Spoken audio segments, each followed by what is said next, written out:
दूसरी ओर है प्रवृत्ति मार्ग। प्रवृत्ति मार्ग वाले ये कहते हैं कि जब आदमी का जन्म होता है तो उसके ऊपर 3 कर्जे होते हैं। जब तक आप कर्जे पूरे नहीं करोगे तब तक वो जिसका कर्जा लिया है वो आपका पीछा नहीं छोड़ेगा, आप अनंत नहीं बन सकते। वो घसीट कर फिर आपको यहीं ले आएगा। वो कहेगा यहाँ खड़ा हो, मेरा कर्जा दे। 3 कर्जे हैं। इन 3 कर्जों को दिए बिना आदमी मोक्ष को प्राप्त नहीं कर सकता। और पहला कर्जा क्या है? पहला कर्जा है पितृ ऋण। माँ बाप ने ये हमें शरीर दिया है, जैसा भी है, लेकिन इस शरीर को हम ठीक तरह रखें। माँ बाप की देन है, इस शरीर को खराब ना करें।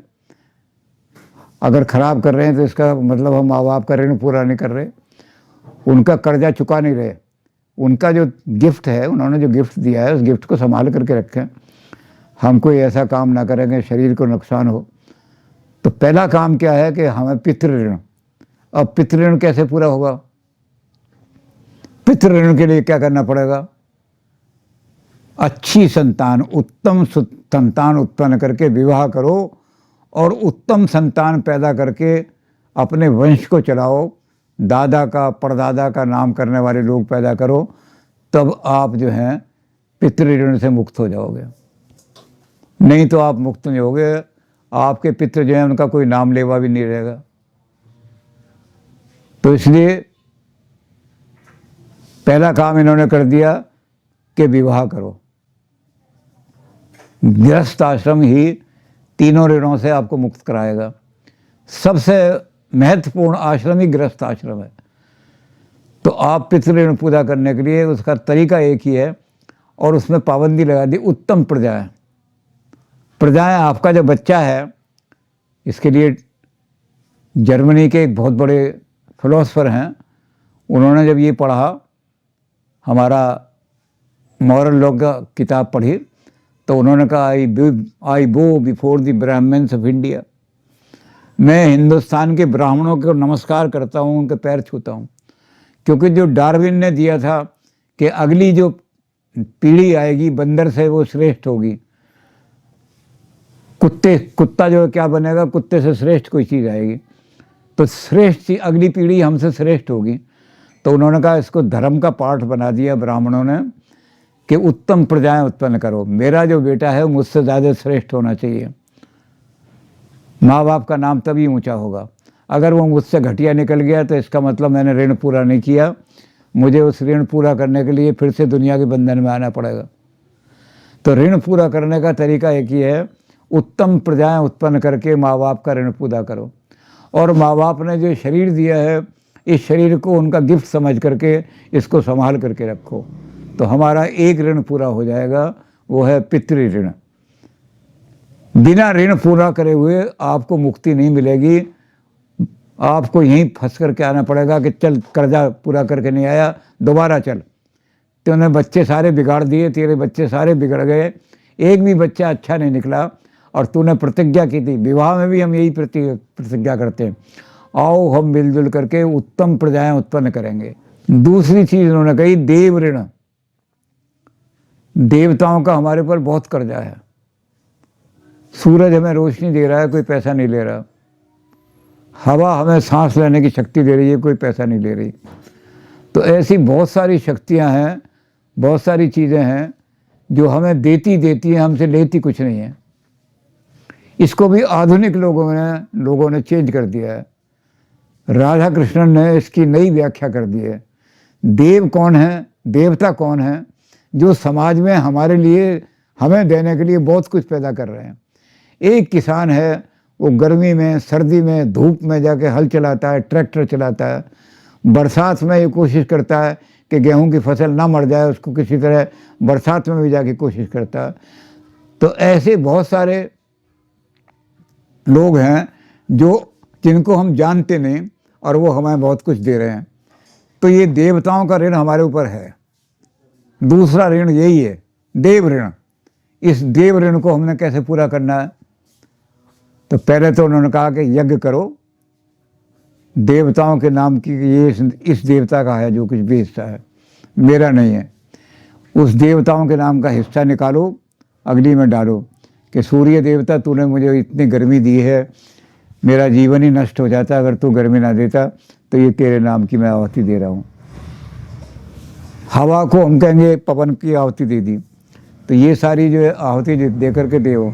और आजकल जो राधा कृष्ण ने कहा कि मैं ये करूं कि अपना काम पूरा कर दूं, मैं उन्होंने एग्जाम्पल दिया कि मैं अगर डाक खाने में क्लर्क हूं तो मैं ये कोशिश करूं कि जो किसान गांव में रह रहा है उसके पास चिट्ठी ठीक समय पर पहुंच जाए। क्या पता उसके बेटे का इंटरव्यू लेटर हो, कुछ हो, तो जो देवता मुझे दे रहे हैं मैं भी उनके प्रति अपना कर्तव्य पूरा करूं। ये देव ऋण को पूरा करना है। अगर हमने लोगों से ले लिया, इसलिए हमारे यहाँ ऋषियों ने कहा कि 3 तरह के संसार में आदमी हैं, त्रिविध आदमी हैं संसार के अंदर। एक वो लोग हैं जो समाज से लेते बहुत हैं, समाज को देते कम हैं। ये लोग असुर हैं, राक्षस हैं, डेमन हैं। इन लोगों को समझो कि ये लोग जो हैं ये बहुत नीचे गिरे हुए लोग हैं। इनको आदमी मत समझो, राक्षस समझो। एक वो लोग हैं जितना समाज से ले रहे हैं उतना समाज को दे रहे हैं। ये कॉमन मैन है, आम आदमी उतना ही लेता है जितना देता है। और एक आदमी वो है समाज से लेते बहुत कम है और समाज को दिया उन्होंने बहुत है, बहुत कुछ दे दिया है। गांधी जी ने बहुत कुछ दे दिया, ईसा मसीह ने बहुत कुछ दे दिया और दिया बहुत थोड़ा। ये लोग जो हैं ये देवत्व, इनको देवता की तरह मानो, देवता की तरह पूज्य हैं। तो ये 3 तरह के आदमी इस तरह से पैदा होते हैं कि जिससे हमने लिया है उससे ज़्यादा उसको दे दें, तब हम देव ऋण उतारेंगे, नहीं तो देव ऋण नहीं उतरेगा। अब जो तीसरा कर्जा है हमारे ऊपर वो बहुत इम्पोर्टेंट है, वो है ऋषि ऋण, गुरुओं का कर्जा। जब माँ बाप ने हमें पैदा किया तो हमारे साथ 5 चोर लगा दिए उन्होंने, उसको विकार कहा है, 5 विकार लगा दिए। हमारी आँखें जो हैं वो सुंदर सुंदर चीज़ें देखना चाहती हैं, पतन का कारण है। हमारे कान सुंदर सुंदर चीज़ें सुनना चाहते हैं, ये भी पतन का कारण है, चोर लगा दिया। हमारे हाथ कोमल चीज़ों को छूना चाहते हैं, ये भी। तो ऐसे 5 चोर हमारे साथ हमारे जन्म के समय लगा दिए। इन चोरों से मुक्ति करा करके, यानी हमें शिक्षा प्राप्त कर, एजुकेशन जिन्होंने दी है उन्होंने हमें बताया है कि ये जो हैं इनसे कैसे आपने छुट्टी पानी है, आपने कैसे अपने अंदर इतनी शक्ति पैदा करनी है। तो ऋषि लोग जो हैं वो ज्ञान देने वाले, जो ज्ञान देने वाले ऋषि हैं गुरु। अब ये गुरु जो है ये शिष्य को कुछ बनाना चाहता है। शिष्य को अपने गुरु से ज्ञान लेकर के पूछना चाहिए कि आप मुझे क्या बनाना चाहते हो। अगर आपने गुरु की आज्ञा का पालन किया तो आप उसके लिए मेहनत करोगे। आपने कहा कि गुरुजी मैं आपको IAS ऑफिसर बन के दिखाऊंगा, तो गुरु कहेंगे कि मेरा ऋण पूरा उसी दिन होगा जब तू IAS बन जाएगा। जब भी हो तो गुरु से जो भी आप दीक्षांत समारोह पे जो भी गुरु से वचन मिले आपको, उस वचन को पूरा करो, क्योंकि बिना शिक्षा के, बिना विद्या के आदमी विकारों से नहीं छूट सकता। बिना विद्या के आदमी विद्या विहीनम पशु भी समाना। जो विद्या विहीन आदमी है वो आदमी नहीं है, पशु है, और पशु कभी बंधनों से मुक्त नहीं होता। तो इसलिए विद्या प्राप्त पढ़ाने वाला कौन है? गुरु। गुरु 2 तरह के होते हैं। एक तो है कि आपको जीवन यापन करने वाली विद्या पढ़ा दी, एक वो होती हैं जो आत्म उत्थान की विद्या, आपने अपने आत्मा को ऊपर कैसे उठाना है। You should rise your self and become a देवता, तुम देव बन जाओ। तो इंसानियत सिखाने वाला एक वो गुरु होता है, वो दीक्षा गुरु कहलाता है। तो दोनों तरह के गुरु जो हैं उनका अपने ऋण उतारना है। गुरु ने मुझे जो शिक्षा दी है उसको मैं मिसयूज़ ना करूं, उससे मैं कुछ बन करके दिखाऊं। और मुझे उसने कहा है कि कुछ महान बनना, तो मैं कुछ महान बनूं, कोई ऐसा काम ना हो जाए कि जिससे मेरे गुरु का नाम नीचा हो जाए। गाँवों में अब भी यही कहते हैं, अगर कोई आदमी गलत काम करता है तो आप गांव वालों के पास जाओ, वो गांव वाले कहेंगे अरे कौन से नीच गुरु ने पढ़ाया तुझे, कौन से घटिया गुरु ने पढ़ाया तुझे, तूने घटिया काम कर दिया। तो गुरु को ही बदनाम करते हो, गुरु ने अच्छी शिक्षा नहीं दी। तो इसलिए हमारा काम ये होना चाहिए कि गुरु का नाम बदनाम ना हो। जो गुरु ने हमें शिक्षा दी है उसके हिसाब से हम आचरण करें, तब तो हम ऋषियों का ऋण पूरा कर रहे हैं। क्योंकि शिक्षा देने वाला गुरु ही है और दीक्षा देने वाला भी गुरु ही है, दोनों गुरु हैं। तो शिक्षा का भी ठीक उपयोग करें हम और दीक्षा का भी ठीक उपयोग करें, तब हम गुरु के ऋण से मुक्त होंगे। तो ये जो ऋण है तीनों, इनको मुक्त करने के लिए उन्होंने कहा कि ये गृहस्थ आश्रम में तीनों मुक्त हो सकते हैं। इसलिए गृहस्थ आश्रम सबसे बड़ा आश्रम है, इस आश्रम का पालन करो। और इस आश्रम में पंचयज्ञ जो हैं वो आपको तीनों ऋणों से मुक्ति दिला देंगे। पंचयज्ञ करो। गृहस्थ जब आपने विवाह हो गया तो आप पहला यज्ञ क्या करोगे? ब्रह्म यज्ञ। ब्रह्म यज्ञ मतलब एक्विजिशन ऑफ नॉलेज, ज्ञान की ज्ञान हम जितना इकट्ठा कर सकते हैं उतना ज्ञान इकट्ठा करें। पुराने ज़माने में क्या होता था कि महिलाएं सुबह किसी पंडित को बुलाती थीं, पंडित जी हमें सत्यनारायण की कथा सुना जाओ, पंडित जी हमें गीता सुना जाओ, पंडित जी हमें रामायण सुना जाओ। तो ब्रह्म ज्ञान का मतलब ये है कि हमें ज्ञान अर्जन करना चाहिए किसी न किसी तरह से, कहीं से भी करें। और बच्चों को भी ज्ञान अर्जन कराना चाहिए। इसमें भी हमारे राधा कृष्णन जी ने बड़ी अच्छी बात कही है। राधा कृष्णन जी कहते हैं कि जब आप बाज़ार में जाते हो और अपनी पत्नी के लिए 1000 रुपये की साड़ी खरीदते हो तो 100 रुपये की ऐसी किताबें भी बच्चों के लिए खरीदो जिसमें उनको सद्ज्ञान दिया हो। अच्छी किताबें जो पढ़ें बच्चे, उनको ला करके एक छोटी चाइल्ड लाइब्रेरी, बच्चों की लाइब्रेरी बना दो। तो 100 रुपये इस बात के लिए खर्च करो ब्रह्म ज्ञान के लिए कि हमारे घर में नॉलेज की कमी नहीं होनी चाहिए, हमारे घर में नॉलेज बढ़नी चाहिए। तो पहला यज्ञ, यज्ञ माने सेक्रीफाइस, अपने सुखों को, अपने स्वार्थों को, अपनी वासना को, अपनी इस इच्छा को कि मैं खूब होटल में जाकर चाटूं, और इस पर पाबंदी लगानी पड़ेगी इस बात के लिए कि ज्ञान की मेरे घर में कमी ना हो जाए, बच्चों में कहीं ज्ञान की कमी ना हो जाए। उसके लिए मुझे चाहे होटल में जाकर पिज्ज़ा छोड़ना पड़े, पर बच्चे को अच्छी किताब मिल जाए पढ़ने के लिए। तो ज्ञान के लिए कुछ ना कुछ सेक्रीफाइस करना पड़ेगा। ये ब्रह्म यज्ञ है। ये गृहस्थी यही काम करेगा। 5 यज्ञ गृहस्थी के लिए लिखे हैं। उसमें पहला यज्ञ ब्रह्म यज्ञ। नॉलेज की कमी घर में नहीं होनी चाहिए। जहाँ से नॉलेज मिले उसको नॉलेज को लेने के लिए कोशिश करनी चाहिए।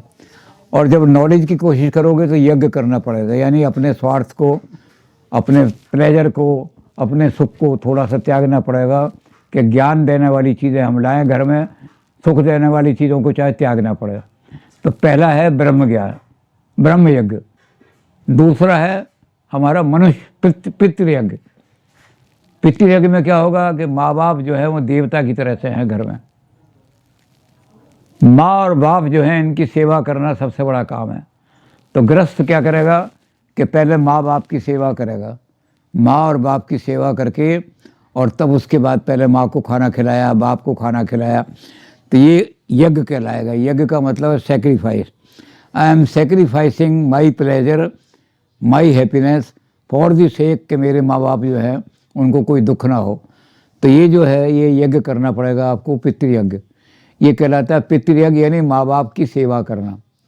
पितरों के यज्ञ के लिए आप sacrifice some of your pleasures, some of your happiness,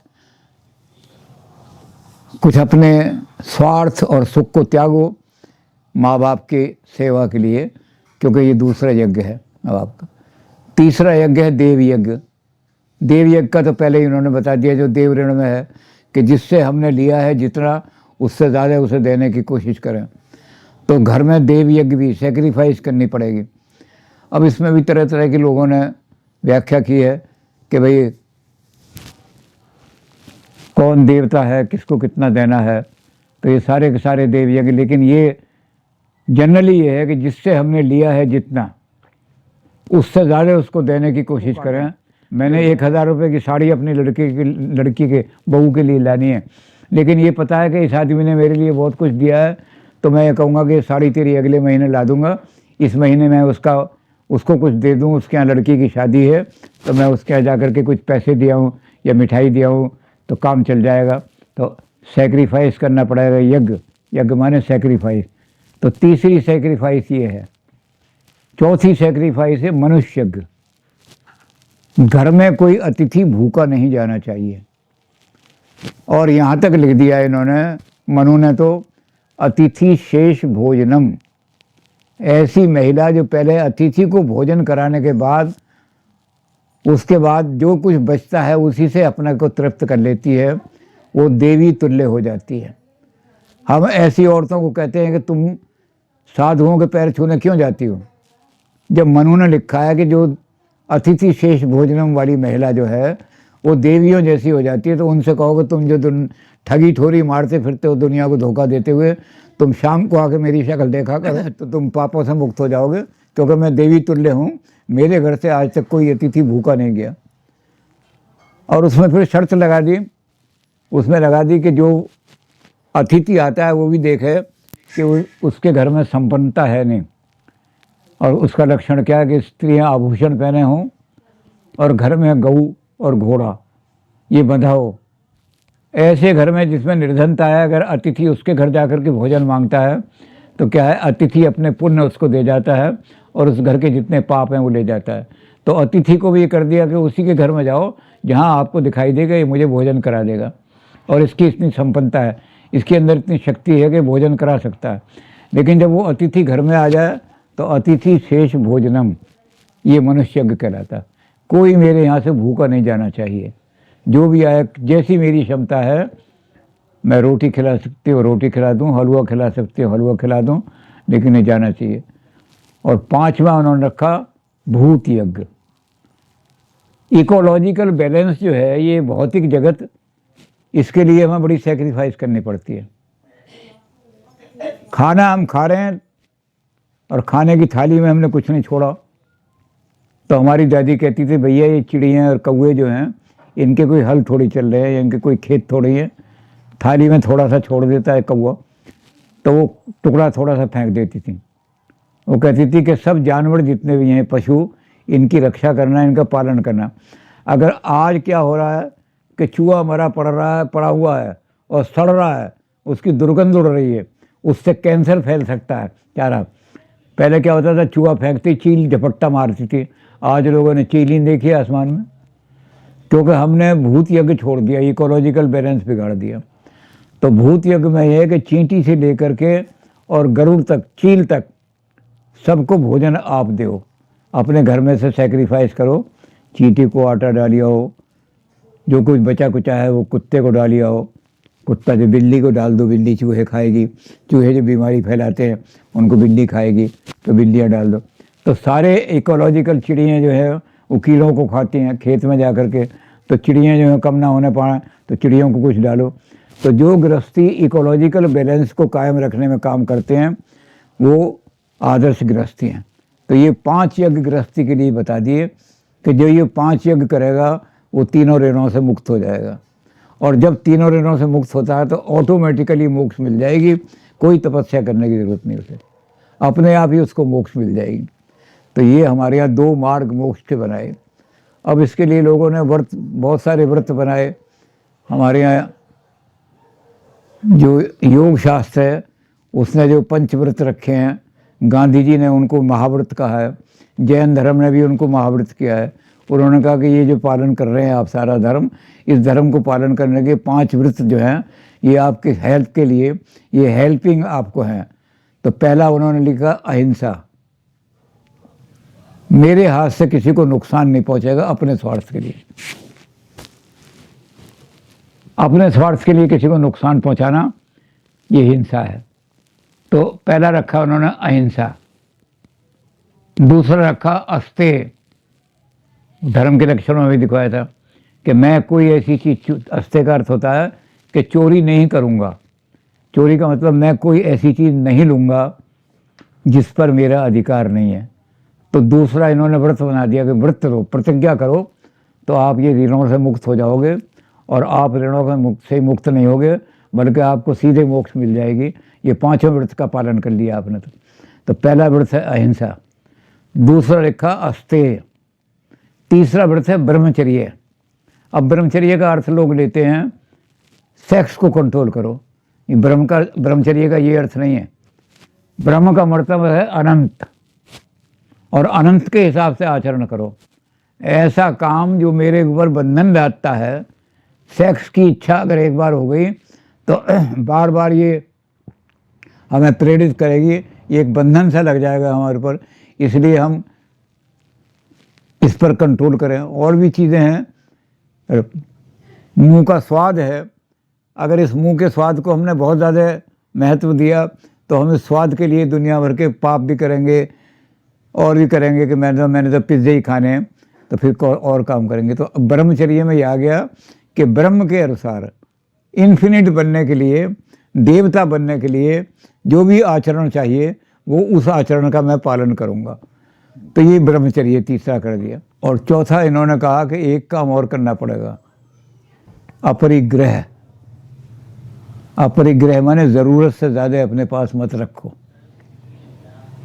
जितनी आपकी ज़रूरत है इसके लिए लोगों ने बड़ा सारा काम किया है, सारा सोशलिज्म ही इस पर खड़ा हुआ है।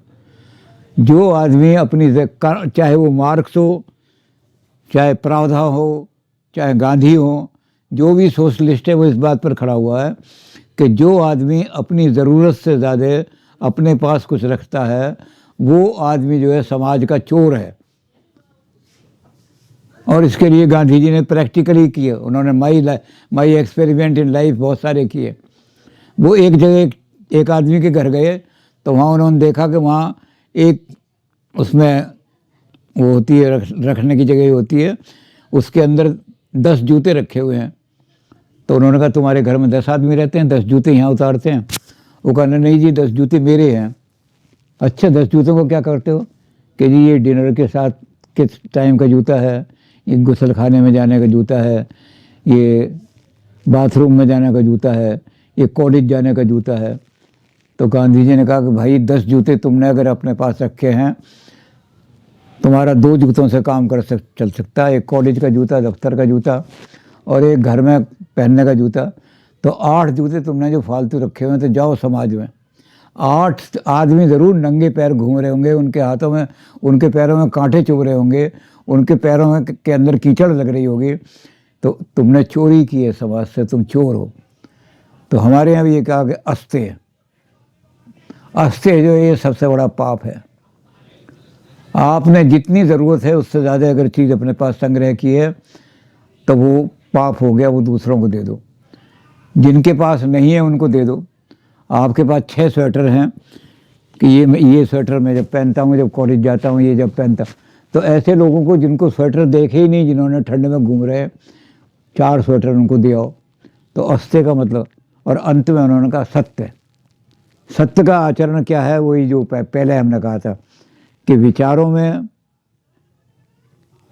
और वाणी में और कर्तव्य में, तीनों के अंदर सामंजस्य हो। अगर मेरे विचार ये हैं, गंदे विचार हैं, तो मैं अपनी वाणी में भी गंदी भाषा बोलूँ तो लोगों को पता लग जाएगा कि ये आदमी बड़ा गंदा है, इसके पास नहीं बैठना चाहिए। और विचार मेरे गंदे हैं और लोगों से मैं मीठी मीठी बातें कर रहा हूँ, कल उन्हें अपने जाल में फांस लेता हूँ, गंदे कर्म करता हूँ उनके साथ, तो पता लगेगा इसके विचार तो बड़े गंदे थे, भाषा बड़ी मीठी बोल रहा था। तो इसलिए विचार में और भाषा में, वाणी में सामंजस्य बिठाओ, और वाणी में जो सामंजस्य बिठाया वही एक्शन में लाओ। तो जब ये तीनों चीज़ें आ जाएंगी तो सत्य हो जाएगा। तो जो इन 5 व्रत को, जैनियों में तो इनको महाव्रत कहा गया है। ये कहा गया कि जीवन का सारी ये 5 व्रत है, अगर ये 5 व्रत आपने पालन कर लिए तो मोक्ष मिल जाएगी आपको। योग ने भी इनको मारा, गांधी जी ने भी इनको महाव्रत कहा है। तो ये दोनों मोक्ष के रास्ते जो हैं इनके लिए महाव्रत भी बना दिए। तो धर्म, अर्थ, काम और मोक्ष ये हमारी नैतिकता के आधार हैं सारे के सारे। और अंत में ये कह दिया आचारहीनम न पुनंति वेदा। वेद पढ़ने से आप महान पवित्र नहीं बन सकते। आचार, आपका अगर आचरण अच्छा है, आपका चाल चलन अच्छा है, आपका कैरेक्टर अच्छा है, तभी आप संसार के अंदर महान बन सकते हो, तभी पवित्र कहलाने के योग होंगे। तो ये इन्होंने 5 योग दे दिए, दोनों रास्ते बता दिए, और दोनों रास्तों में ये कह दिया कि जो जिसको सुगम लगे वो चुन ले। अगर उसको ये लगता है कि मैं सारी चीज़ों का त्याग कर सकता हूँ, और अगर उसे लगे त्याग करना बड़ा मुश्किल है, कौन त्याग करेगा बेटों को, कौन त्याग करेगा पैसे को, कौन त्याग करेगा अपनी प्रतिष्ठा को, तो फिर इधर आ जाओ प्रवृत्ति मार्ग में। विवाह करो, विवाह करके पंचयज्ञ करोगे तो तीनों ऋण पूरे हो जाएंगे, और तीनों ऋण पूरे हुए तो आपको, और इन ऋणों को पालन करने के लिए आप एकदम ये जो पंच महाव्रत हैं इनको अपने जीवन में अपनाओगे तो सारे काम आपके ऐसे चलेंगे कि कहीं आपके पैर नहीं लड़खड़ाएंगे। ये भारतीय नैतिकता का सार है जितना भी है। तो वेद से लेकर के आज की नैतिकता हमने इसलिए नहीं की कि आज की नैतिकता बहुत सारी पाश्चात्य से भी प्रभावित है। हालांकि आज के युग में गांधी जी की नैतिकता तो हम ले सकते हैं। गांधी जी ने जो नैतिकता ली है वो सारी गीता से निकाली है। अनासक्ति योग गांधी जी ने लिखा है। और भी कुछ लोग हैं जो कुछ लोग तो गीता को नैतिकता का नहीं मानते, मेटाफिजिक्स मानते हैं कि गीता मेटाफिजिक्स है, ये ब्रह्म ज्ञान की किताब है। लेकिन 2-3 आदमी ऐसे हैं जो गीता को नैतिक की किताब मानते हैं। गीता तो मॉरलिटी की किताब है, एथिक्स की किताब है। और गांधी जी ने यही किया। गांधी जी ने भी और तिलक ने और गांधी जी ने मॉडर्न पीरियड में, ये प्राचीन एथिक्स तो होती है, मॉडर्न पीरियड में इन दोनों ने गीता से सारी मॉरलिटी निकाली है। और उस मॉरलिटी में इन्होंने क्या किया है, गीता धर्म से आरंभ होती है। धर्म क्षेत्रे कुरुक्षेत्रे समवेता युत्स्व। इसलिए सबसे पहली चीज़ क्या है गीता में, धर्म का ज्ञान। आपको धर्म जो है रिलीजन नहीं है, धर्म का ज्ञान होना चाहिए। क्योंकि आपको होना चाहिए कि आप you are standing in the field of नैतिकता। आप धर्म के क्षेत्र में खड़े हो, उस क्षेत्र में आपके हाथ से कोई काम ऐसा नहीं होना चाहिए जो अनैतिक हो। गीता धर्म के क्षेत्र में खड़ा करती है आदमी को ला करके। फिर गीता में जो समस्या उठाई गई है उसको भी तिलक और गांधी इस तरह से देखते हैं कि गीता की समस्या मोक्ष की समस्या नहीं है, मेटाफिजिकल क्वेश्चन नहीं है। अर्जुन का क्वेश्चन ये है कि मैं धर्म सम्मूर्तया, I am not able to decide, conflict of duty हो रहा है। एक तरफ ये कन्फ्लिक्ट है कि मेरे ये रिश्तेदार हैं, इन्हें मारूं या नहीं मारूं। दूसरी तरफ ये कन्फ्लिक्ट है कि पापियों को मारना ज़रूरी है। तो ये कन्फ्लिक्ट ऑफ ड्यूटी जो मेरे मन में आ गया है, इसको किसी तरह से रिजॉल्व करो। गीता मेटाफिजिकल नहीं है, गीता एथिकल है।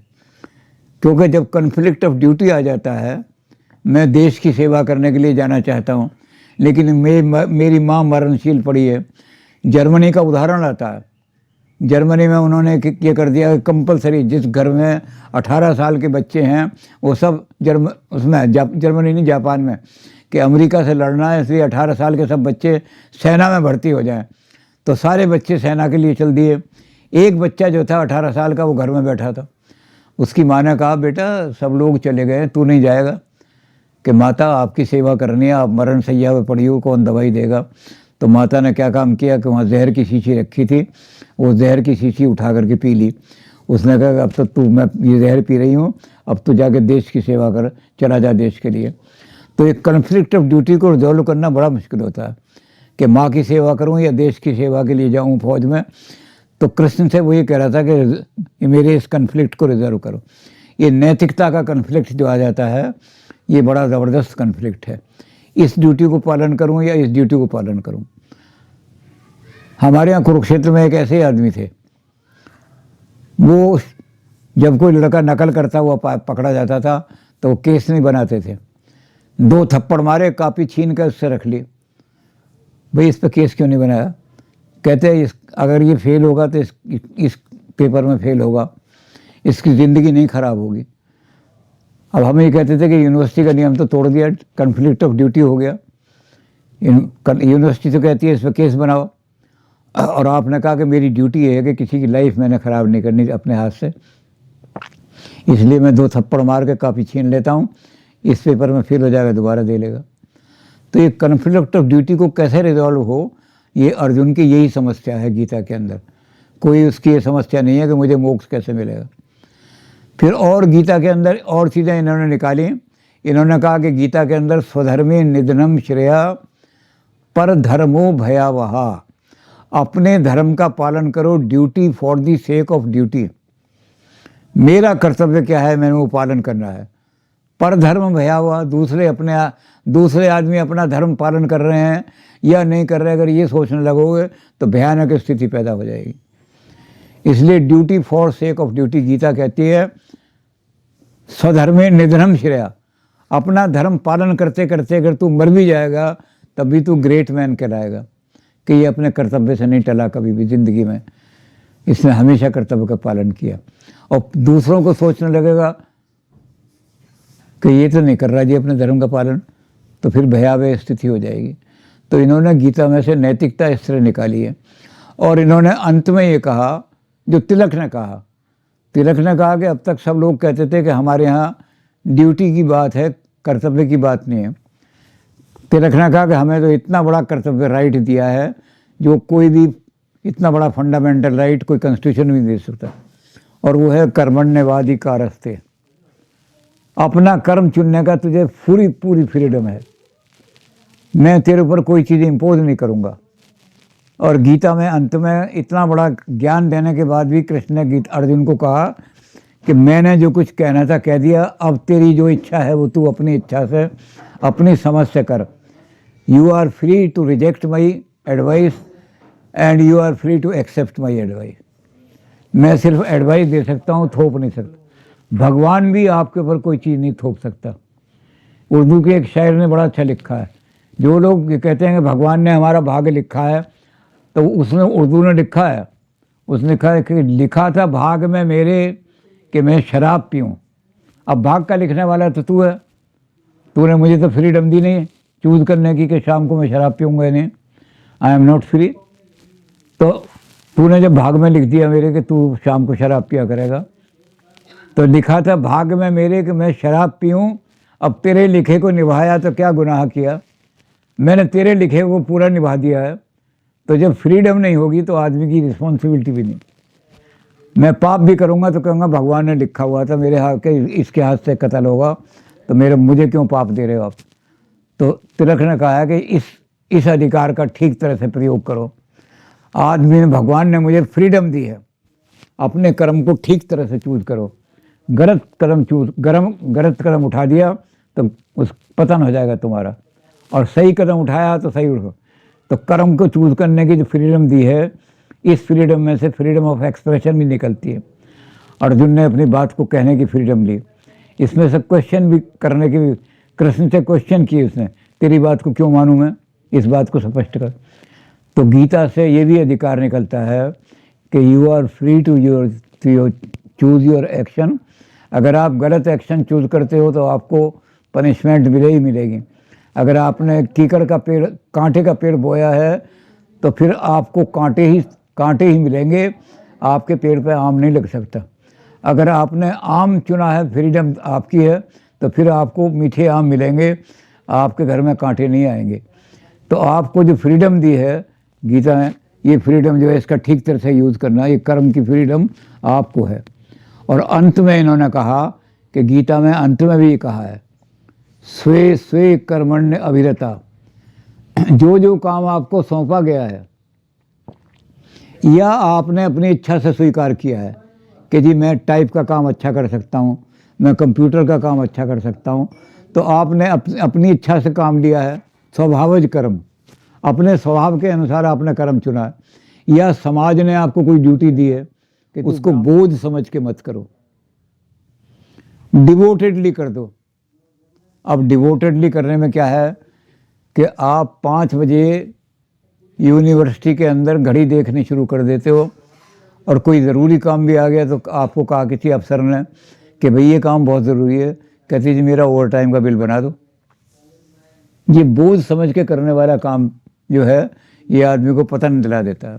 और अपने काम को आप इस तरह से करो कि मुझे तो काम करने में बड़ी खुशी अनुभव होती है, तो अपने कर्म को बोझ समझ के मत करो, अभिरत होकर के करो, डिवोटेडली करो उस काम को। तो अपने अपने कर्म को जो डिवोटेडली पूरा कर देता है, संसिद्धिम लभते नरा, उसे परफेक्शन अपने आप प्राप्त हो जाती है।